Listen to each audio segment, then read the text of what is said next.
السلام علیکم داملای عزیز. در قبر با کدام زبان سوال جواب میکنند؟ در قبر چگونه ای که جمعه پیشین رسول اکرم فرزند خودش ابراهیم گفت تو را میپرسند خدای تو کیست؟ بگو خدای من الله یگانه است، پیغمبر او پدر من است و دین او اسلام است. یعنی وقتی که ما و شما داخل قبر میشیم، ما و شما را در نزد منکر و نکیر سوال و جواب کردن این کار آسان نیست. انشاءالله من صفت منکر و نکیر را بر شما در جمعه های آینده بیان میکنیم که منکر و نکیر چگونه هستند. اینجا فقط رحمت الهی لازم است که خداوند بالای ما و شما رحمت خودش پایان کند تا که ما به سوال های منکر و نکیر با آزادی جواب بگیم. منکر و نکیر با زبان عربی ما و شما را میپرسد، لیکن خداوند بر زبان ما و شما همین زبان با آسانی چکار میکند؟ مبدل میسازد. کودک‌هایی که از پیشاب تنقیصی میکشند و تیز پیشاب میکنند، پس این مشکلی هست. با شما شفافرما سیستید اونریز رو توصیه میدهد که شما میتوانید این مشکلی رو حل کنید. برادرها و خواهرایی که لاغر میخوان ویس بگیرن، همه بهترین سمنوان است که примерно 8 تا 12 кг вес метя. Оригинальное производство Индонезии. Даро, ира медонед чия? Я почки ай фирмаи Арабис миёд меган. Ин метавонад санг намаки гурдуҳои шуморо брезона ва ҳамчунин васпалениша бигира. Бародарое ки приступ мехабанд гурдуҳошо метавонад ки табобатш кунад. Бол ҷавоб мекунанд. Дар қабр чигунае ки ҷумъаи пешин расули акрам фарзанди худша иброҳима гуфт туро мепурсанд худои ту кист? бигӯ худои ман الله یگانه است، پیغمبر او پدر من است و دین او اسلام است. یعنی وقتی که ما و شما داخل قبر میشیم، ما و شما را در نزد منکر و نکیر سوال و جواب کردن این کار آسان نیست. انشاءالله من صفت منکر و نکیر را بر شما در جمعه های آینده بیان میکنیم که منکر و نکیر چگونه هستند. اینجا فقط رحمت الهی لازم است که خداوند بالای ما و شما رحمت خودش پایان کند تا که ما به سوالهای منکر و نکیر با آزادی جواب بگیم. منکر و نکیر با زبان عربی ما و شما را میپرسد، لیکن خداوند بر زبان ما و شما همین زبان با آسانی چکار میکند؟ مبدل میسازد. ما با زبان خود منکر و نکیر جواب اونها را چکار میکنیم؟ اگر خدا خواسته باشد عملهای ما و شما زائد باشد، ما بنده نیکبخت باشیم، جوابشون را با آسانی میگوییم. السلام علیکم دامنای شیرین سخن. از شما خواهش داریم که سوال ما را با پررگی جواب گردانید. بعضی عائله های هستند که مادرانشان را اپا یا کیانگه میگویند. آیا در نزد خداوند گناهگار هست یا نه؟ نه، گناهگار نمیشوند. اگر مادر بگین از همه در بهترین همین است.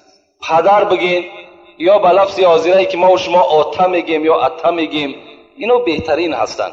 از اوی که مثال ینگه میگین، از اوی که اپا میگین، اینا البته در راست مادر استفاده کردن اینها از روی منطق خطا هست. لیکن مادامی که نیت ما نیت همچون مادر همچون یک برای احترام است، باکی ندارد. لیکن خوب میشود که ما و شما آچه و آتایی که داریم کلمه ها همینا را استفاده کنیم، این بهتر است.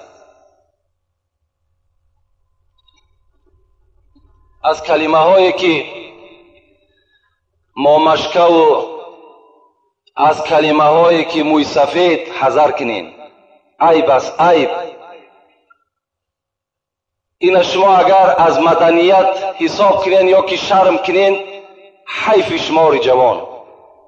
خاک در دهن همتا جوانی که شرم کند که پدر خچه آتا بگد، یا شرم کند که مادر خچه آچه بگد، یا مامشکه یا که مثال موی سفید. این چی است؟ اینا نه مدنیت است نه پیشرفت است. همون آچه و آتایی که ما و شما داشتیم همچنان ما و شما با فرزندان میراث بگذاریم، این بهتر است. دامنای محترم، من پدر و مادرم را گفتم مرا زن بده. او برای من گفت رفته خودت کار کنه زن بگیر. آیا پدر حق دارد یا من؟ در بعضی از حدیث ها در گردن پدر و مادر 4 حق است.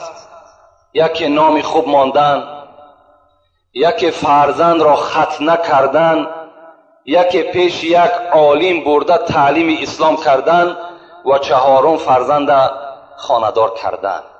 اینا حق پدر هستند. لیکن امروز این جمعیت، این شرایط، خود همون جوان خود فکر کنند. پدر ما و شما در زمان ما و شما را زن دادن میتونست که همه شرایط آماده بود. امروز این پدر و مادر ما و شما باز منتظر ما و شما هستند. ما خود کار کنیم، خود پدر و مادر را نان بتیم و بزم این باز خود خانه‌دار شیم. این بهتر است از اینکه پدر و مادر ما و شما دقت میتیم، پدر و مادر ما و شما مثال حقهای خودمان بالای او میپرتاییم، از این در خدمتشان کنیم، عائله دار شیم، دعاشون بگیریم. این برای ما و شما بهتر است. نگردیم از پسیانی که پدر ما حقدار است که مرا زن بتد بیستیم مطلی او به یگان کار دست درازی نکنیم. اینم خطا هست.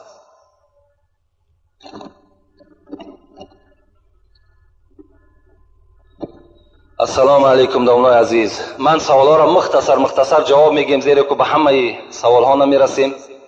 من از شما خواهش میکنم که این سوال من را جواب دهید. ما با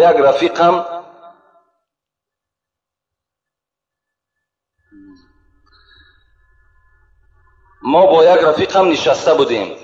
رفیقم ناخونهایش را بریده بخورد. من به او گفتم که برای چی ناخونهایت را میخوری؟ او گفت که من رزقم را زیر پا نمیگذارم. این سوال من را جواب دهید.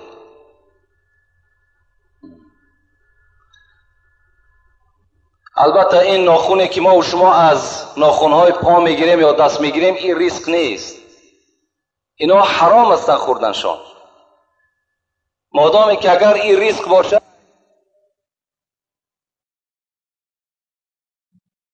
میشود یا نه. من از شما خواهش دارم که این سوال ما رو با پررگی جواب دهید. یک برادر بود است، ممکن که کرتش یا ممکن که میکش بی نماز است و لباس بالاگیش با نماز است. آیا نماز همان شخص جایز می شود؟ نه، جایز نمی شود. خدا در قرآن ما و شما را چی می گوید؟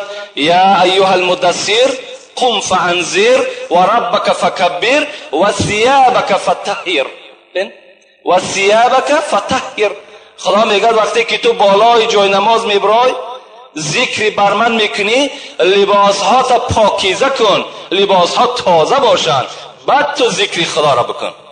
اگر در لباس شما در کدامش نباشد، خواه روگیش باشد، خواه تاگیش باشد، بی نماز باشد، نماز شما جایز نمیشود.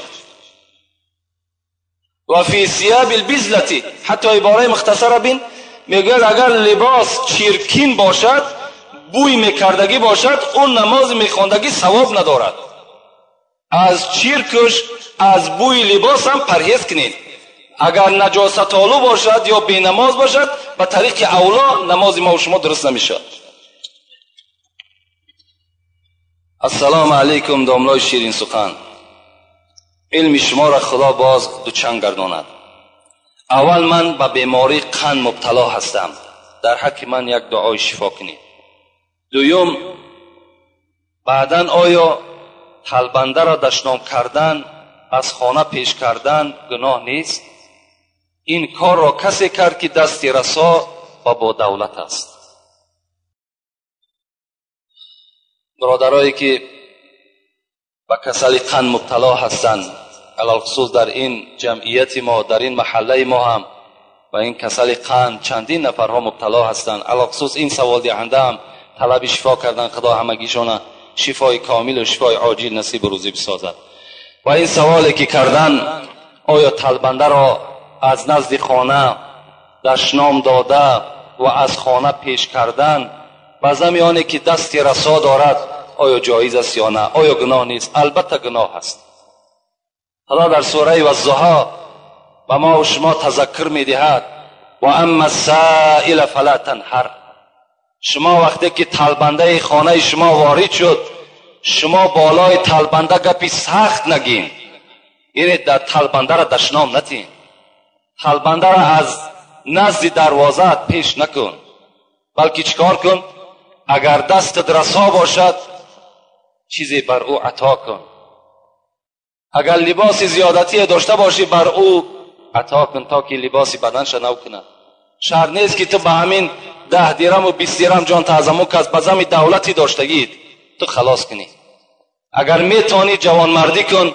خدا دولت بر تو داده است، بهر این داده است که دست یک تلبنده را بگیری، دست یک همسایه را بگیری، دست یک طالب علم بگیری، برای یک برادر یک کتاب بخری. برای همین دولت داده است. دولت برای چی دیگر هست؟ رسول اکرم چی میگوید؟ در این حدیث مبارک میگوید هر وقتایی که اگر متنهای عربیش نمیگم ابو هریره روایت میکند وقتی که انسان سحر از خواب بیدار میشود 2 ملائکه بالای خانه همان شخص میفراید. یقول احدهما یک تای همین ملائکه چی میگوید؟ اللهم اعطی منفقا خلفا. خدایا اگر همین بنده تو خیراندیش باشد، همین بنده تو دست درازی کند، همین بنده تو سخی باشد، خدایا اگر 1 سوم همین بنده صرف کند در عوضش 700 سومش عطا کن. و یقول الاخر لیکن ملائکه دویمش چی میگفت است؟ اللهم اعطی ممسکا تلفا. پروردگارا اگر همین بنده ای که دولت دارد، همین بنده ای که سهولت دارد، اگر همین بخیل باشد، دست درازی نکند، تلبنده را از نزد در براند، دست درازی به سوی همسایه نکند، خدایا این ممسک است، این بخیل است، مالی را تلف بده. این دعای ملائکه هست در حق آدمی که بخیل است. از این خاطر هیچگاه ما و شما بخیلی را پیشه نکنیم. زر و نعمت اکنون بده کان توست. سعدی میگه در بستانش زر و نعمت اکنون بده کان توست که فردا بیرون ز فرمان توست، که فردا از دست تو میرودی. تو امروز بالای این مال تو سرداری داری، همین روز بته. با دنیا توانی عقبا خری، بخر جان عزیز ورنه حسرت خوری. بر همین دنیا تو میتونی، بر همین مال و اولاد چیز چارت میتونی که آخرت بخری. تو بخر که فردا پشت دست میگزی دیگر فایدت نمیکنه. برای همین البته این دولتداری هم غنیمت است، این کم بغلی هم خودش یک حالتی است که تیز گذراست. من به شما یک حکمت خدا را میگم، یادم آمد انیس المؤمنین گفتگی کتابی هست. در همان انیس المؤمنین چی میگوید؟ میگوید یک روز مثل همین سوالی برادر کرده است. یک زن با همراه شوهر در پیششان میگد مرغ بریان بود، طعام میخوردند. به ناگاه یک فقیر، یک طلبنده در اونها را کوفت، در اونها را تق تق کرد. اجازت داخلش دادن، داخل شد، آمد نگاه کرد که این زن و این شوهر هر دو در پیش مرغ بریان دارند، خورده ایستادند. زن میگد به جانب اون شوهر چی گفت؟ شوهر گفت این آدم طلبنده است، این فقیر است، چی خوب میشود که همین مرغ پیش او بگذاریم، ما که دولت داریم، سهولت داریم، فردا باز میخوریم. شوهر چی گفت؟ شوهر که آدمی بخیل بود، آدمی تنگ دست بود، گفت این طلبنده را از خانه بیرون کنین. طلبنده را از خانه بیرون کردن. زمانها گذشت، حکمت خداست، چندین سال میگه از بین گذشت. همین مرد ثروتمند دولتش از دستش رفت، فقیر شد، گدا شد. زن که طاقتی بر بیمالی این شوهر نکرد، بر بی دولتی این شوهرش طاقت که نکرد، گفت شوهر مرا طلاق بده. شوهر طلاقش داد. از دست این میگه شوهر بیرون شد، رفت و یک شوهر دیگر میگه در نکاح خود در آورد که او خیلی با دولت بود. روز میگه در همون خانه نشسته بود، همین زن با این شوی نوی با دولتش مرغ بریان میخوردن. بناگاه میگه یک طلبنده داخل شد. طلبنده داخل شد، تق تق کرد، گفت چیزی بر من عطا کنین. این شوهر که آدمی سخی بود، خدا ترس بود، گفت زنه گفت این مرغ بریان برده به دست همین آدمی طلبنده بده. برد میگه بالای لالی و در دست همین طلبنده عطا کرد و میگه گریه کرده به پیش شوهرش آمد. شوهر گفت برای چی گریه میکنی؟ برای همین یک مرغی که ما در راه خدا خیر کردیم برای همین گریه میکنی؟ زن گفت نه، گریه من برای این است که همین شوهر من بود، همون شوهری با دولتی که من داشتم امروز همین نزد من با دروازه من طلبیدنی آمد. این شوهر نوی با دولتش چی گفت؟ گفت تعجب نکن تو ای زن، همون مردی که در خانه شما طلبندگی در آمده بود همون من بودم، خانه شما داخل شدم بر من مرغ ندادین. حکمت خدا را ببین، با دولت مناس، با مهنت ملال که این هر دو را زود از زوال. با دولت نازیدن لازم نیست، با فقیری و تنگدستی نازیدن لازم نیست. برای چی؟ برای فقیری که شما دارین، برای این در هر جا عرض شکایت نکنین. میگد که این هر دو را زود از زوال. اینها زود است که یا دولتدار به دولت می شود یا آدم فقیر به دولت می شود. حضرت سعدی گفتند همین است رسم سرای درشت، گه پشت زین و گه زین به پشت. این دنیا را قاعدش همین است، گه بالای زین سواری گه زین در پشت ته است. برای همین هیچگاه هر کسی که پیش ما دست دراز میکند خدا شما را دهنده کند، هیچ وقت گیرنده نکند. شما بتین چیزی دارین عطا کنین، انشاءالله خداوند خیر دولت شما را زیاد میکنه. پیغمبر ما و شما به خدا قسم میخورد والذی نفس محمد بیدی، قسم بر آن ذاتی که جان محمد در دست اوست، ما نقص مال عبد بالصدقه. اگر کسی که در راه خدا صدقه میکند به خدا قسم گفتن محمد که مالی او کم نمی شود، مالی او زیاد می شود. السلام علیکم داملای شیرین سخن. یکی از مخلصان اشدی شما، دو شخص قهری‌اند. یکی از آنها در مسجد پیش درآید، نماز دیگرش درست می شود. خواهش میکنم که پرتر بفهمونید. دو آدم قهری هست، یکی پیش از یکیش داخل مسجد شود، آیا نمازش که از شخص دیگرش که از پس او میدراید نمازی او قبول میشد؟ نماز هر دوش فاسده. برای چی؟ رسول اکرم میگن من کان له کینون فلیس له دینون. کسی که در دین در دلش ذره کینه دارد بر یک برادر مؤمنش، او انسان دین ندارد، ایمان ندارد. شما چرا قهری میکنین؟ برای فرزندت، برای زنت، برای مال دنیا قهری کردی. پیغمبر تو بر تو سفارش میداد که از 3 روز زیاد قهری نکن.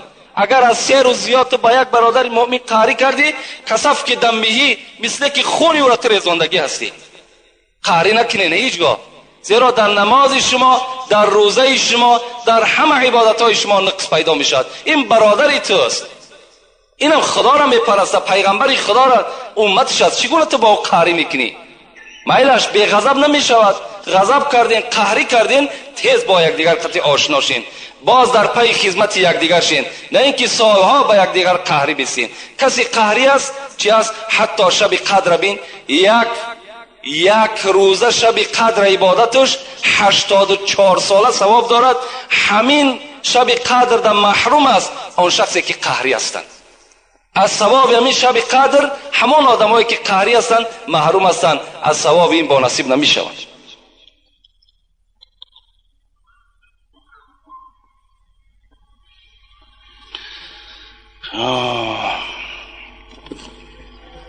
السلام علیکم داملای شیرین سخن. از شما خواهش میکنم که سوالم را با پورگی جواب دهید. در تویها و در نوروزی ها گلبزم میگویند، حالا این درست است یا نه؟ گپ های بیشرم میگویند. دخترها و پسرها باشن با دقت گوش میکنن. مادامی که خود جواب همین سوال گفته، گلبزم هایی که میشود بین خواهر ما و شما و بین بگیم مردهای بیگانه از کجا صحیح میشود؟ از کجا درست است؟ کجا درست است؟ و این گوش هایی که ما و شما با شنیدن این گلبزم ها حوالش میکنیم، فراموش نکنیم که خدای شما میگد این السمع والبصر والفؤاد كل اولئک کان عنه مسئول. چشمهای شما، گوشهای شما، تمام اعضای شما در روز قیامت در بالای شما مسئولیت دارند. برای هر یک اعضایی را که در راه خطا تو صرف کردی، برای اینها در نزد خدا جوابگو هستی. هیچگاه جایز نیست و هیچگاه در این معرکه ها اشتراک نکنین، زیرا که البته شما مثل همون شخصایی میشین که در همون معرکه اشتراک میکنن و گناهکار میشوند.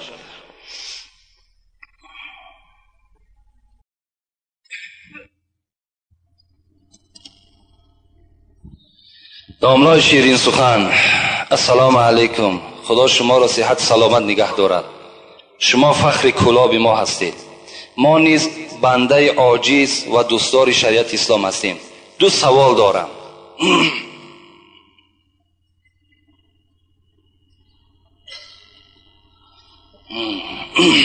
کدام گونه سگها را کشتن در اسلام جایز است و در کیها داشتن سگ جایز است؟ دویم سوال، اسلام چی معنی دارد؟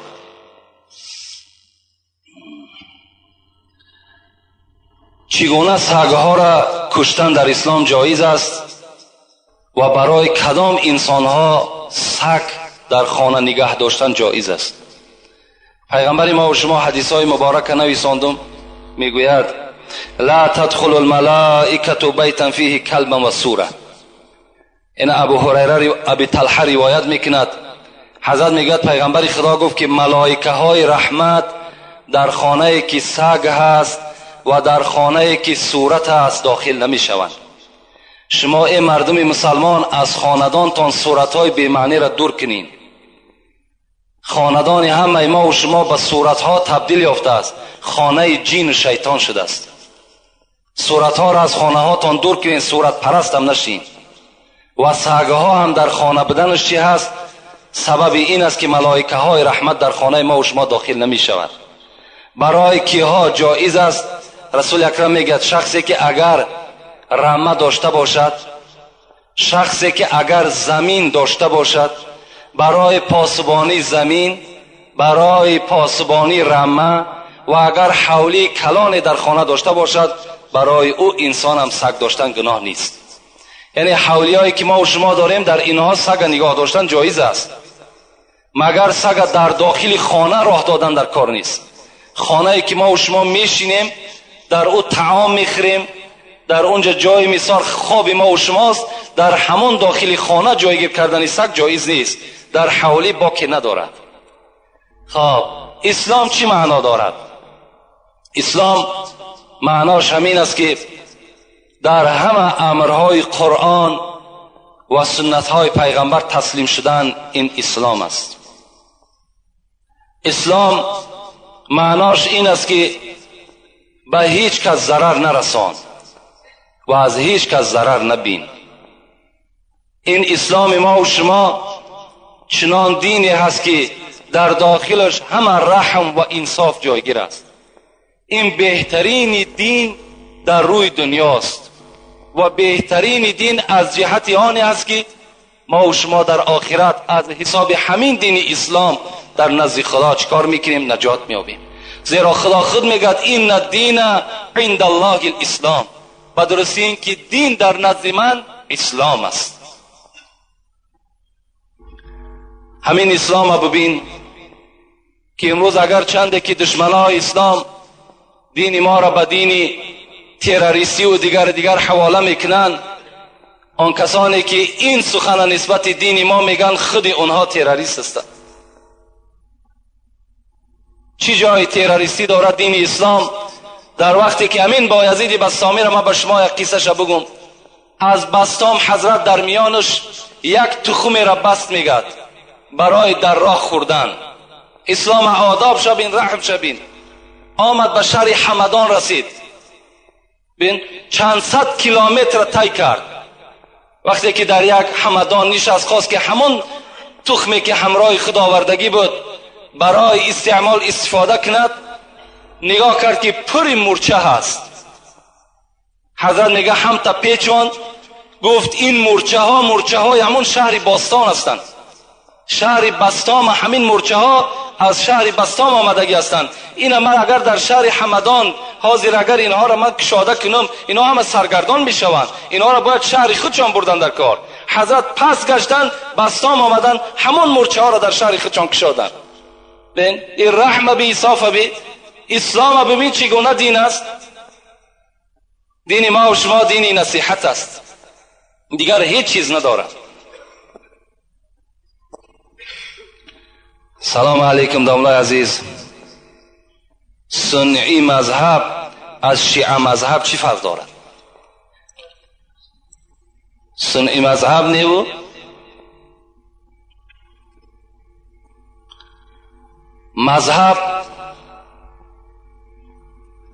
مذهبی ما و شما که اهل سنت و الجماعه هست از شیعه مذهب به چی فرق میکنه؟ هر کسی که جانب قبله نماز میخواند، خدا یکه و یگانه را میشناسد، پیغمبری او را بر حق میداند، همه اونا برادرای ما و شماست. هر جا که یک آدم خداگو باشد اون برادر ما و شماست. از شیعه مذهب ها در دشمنی کردن، دشمنی خدا کم است، با آنها دشمنی کنیم. میلش اگرچنده که تفاوتی دارن، فرقیتی دارن، نسبت صحابه پیغمبر ممکن تحقیرای دارن، لیکن برای ما و شما جدا کردن امروز اهل سنت از شیعه هیچ لازم هم نیست و در داخل این موضوع ما و شما هم کارم نکنیم. همین قدر بدانیم که اونا هم برادر ما و شماست، اونا هم غمخوار اسلام هستند، اونا هم چیکار میکنن؟ در راه اسلام خدمت کرده ایستادند. اکثر امروز تجارت ما و شما از حساب همون مردم شیعه مذهب است. السلام علیکم داملای محترم، با این سوال ها جواب گردانید. بالای سر مرد در وقت جان کندن زنی که یاسین را تواند خواندن مرد نباشد میتوان تلقین کند؟ میتواند البته. یعنی مردی که در حالت نزع جان است هیچ کسی نیست که یاسین بالای او بخواند. پیغمبر خدا را حدیث مبارکش است که شما در حالتی که نزع جان میشود یکی از برادر شما یاسین بخوانید. اگر نباشد مردی میتونیم که زنی که اگر یاسین میتواند بیاید تلقین همون مرده کند، با که ندارد، هیچ جای گناهش نیست. دویم سوال، زن میتواند مرغ را یا حیوان کلانی را ذبح کند؟ به طریق اولا میتواند. زن برای زن کشتن مال گناه نیست. همه زنها میتونند کدام نماد حیوانی نباشد ذبح کنند. فقط برای ذبح چی لازم است؟ کاردی تیز باشد و بسم الله الله اکبر. بس از خواه مرد از خواه زن است میتواند کدام حیوانی نباشد البته ذبح کند. زن شد گناهکار میشود. سلام علیکم داملا، خواهش التماس دارم درباره جادوگرها گپ زنید تا مردم ملا را از جادوگر فرق کنند که این جادوگرها دین اسلام را سیاه کرده خودشان را ملا مینامند. آنها یگان آدم را به اسلام به نماز دعوت نمیکنند. خیلی مادام همت باشد دیگر چی جای شهر دادن شد؟ وقتی که به ما و شما را به نماز دعوت نکنند، ما و شما را به مثال اسلام دعوت نکنند و خودشان هم ملا بگیرند، در صورتی که فالبین جادوگر باشند و ملا هم نیست جادوگر هم نیست. فقط شما یک کلمه را فراموش نکنید. وقتی که در یگان کسی را جادوگری میکند بگین جادوگری کرد ملاگی کرد. نه، این ملاگی از جادوگری فرق دارد. این جادوگر هم در دنیا و هم در آخرت روش سیاه است. اون نه ملا است نه جادو از دستش می آید.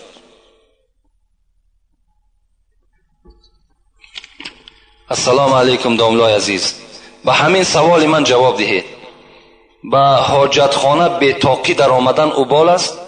من به حاجتخانه در آمدم، مرا یک ملا جنگ کرد که بی‌طاقی نداره. راست میگه. در یکی از فتواها ما به چشم خود دیدیم که داخل حاجتخانه انسان باید که سر لوچ داخل نشود، زیرا که حاجتخانه خود مکان جین هست و جین عادت شمین است که هر جایی که اگر یک بدن لوچ بیابد حتمی در اونجا زلال میرساند. از این خاطر این صاحب کتاب هم به ما و شما گفتن که داخل حاجتخانه که شدین شما اول پای خودت در نزد در همون حاجتخانه شرفه بتین تا که هر چیزی که باشد از حاجتخانه دور شود و اللهم اینا نعوذ بک من الخبث والخبائث. خدایا از این نجاستی که مرا آزار میدهد خدایا این را از بدن من دور بساز گفته با همین قدم پای چپ داخل چی شو؟ حاجت خانه شو و سر خطا بپوشان. این بهتر است برای که ضرر جن به تو نرسه. بسم الله الرحمن الرحیم. السلام علیکم دوله عزیز. من از شما همین را پرسیدنیم، ملت پرستی چگونه هست در قیامت؟ ملت پرستی را چگونه سزاوار است؟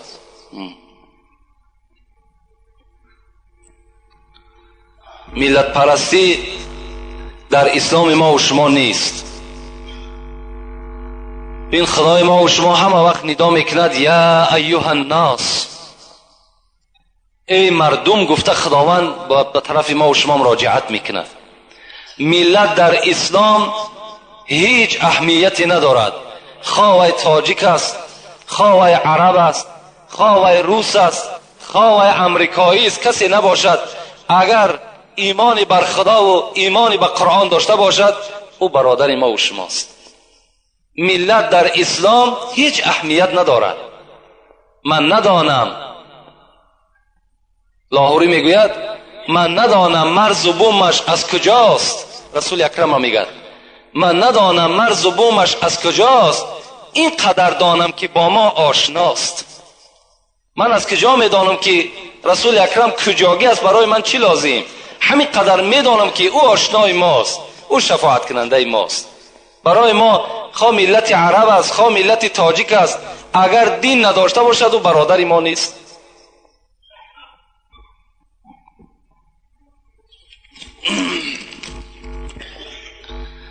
السلام علیکم داملای شیرین زبان. آیا چنین طلاق درست است؟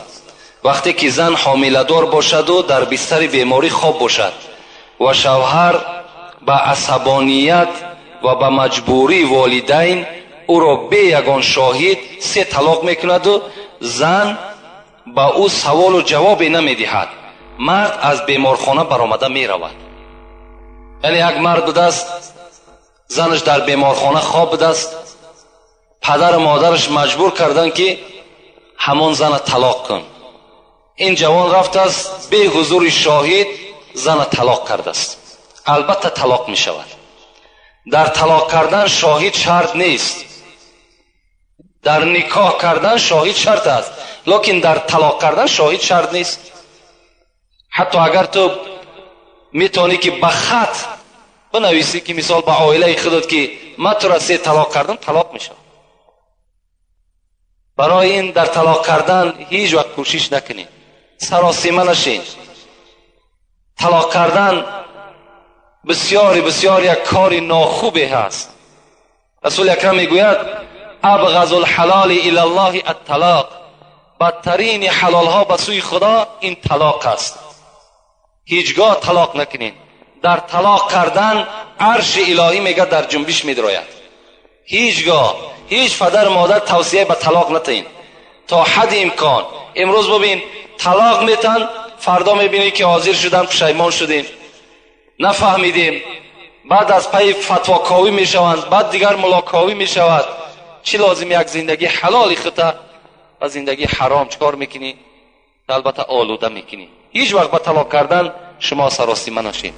یک سوال دیگر جواب میگیم به همین. السلام علیکم دولا.